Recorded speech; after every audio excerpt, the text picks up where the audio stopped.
Almost all believers have this question, how I can overcome temptation. In fact, I would like to make a statement.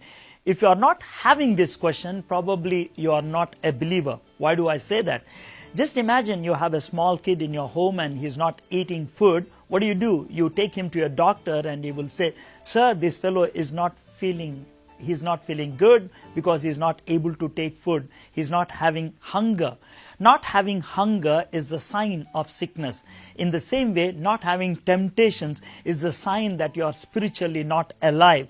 If you are spiritually alive, if the Spirit of God is indwelling in you, if something against the Word of God, against the Spirit of God is attacking you, you will find an agitation. That is temptation. So basing on this, what I'm trying to say, temptation is very common for every believer. Even Jesus Christ was tempted. But the whole issue is, how can I overcome that temptation? That's what we are going to discuss now. In the Bible, the biggest chapter is Psalm 119. Psalm 119 is all about the Word of God. In that, there is one verse which really helps in this situation. It says like this, "I have hidden your word in my heart so that I might not sin." What does it say? If the Word of God is inside us, we can overcome temptation. Word of God becomes like a vaccine. You remember when a child is born, he is given all kinds of shots so that it can work as a vaccination. Any kind of disease that attacks, this vaccination helps that fellow to fight it out.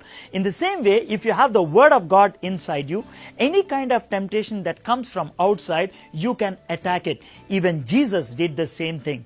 When Lucifer comes to him with any kind of temptation, Jesus was always using the Word of God to overcome that temptation. So you must have the Word of God inside you to overcome the temptation. Martin Luther gives a very funny illustration. He said like this, "I cannot stop birds from flying over my head, but I can definitely stop them from building a nest on my head." What does he mean? Temptations do come, but what I can stop, I will not indulge in thinking about that temptation where the temptation finally bears fruit, that means lays egg, and it will become sin. I will do that only by the help of the Word of God.